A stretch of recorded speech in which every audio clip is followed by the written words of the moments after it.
लाके धार लाके दुकान मार बारू रूप के कटोरी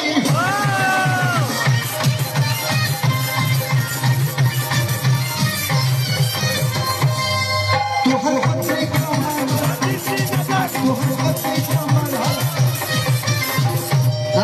लड़ाई झगड़ा करना है, कुश्ती लड़ना है, एक दिन में चल जाओगे इंडियन आइडल में।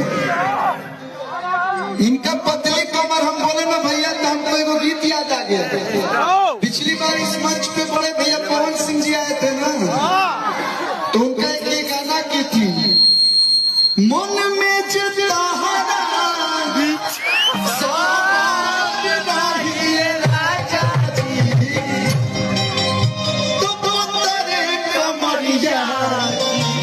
जिंदगी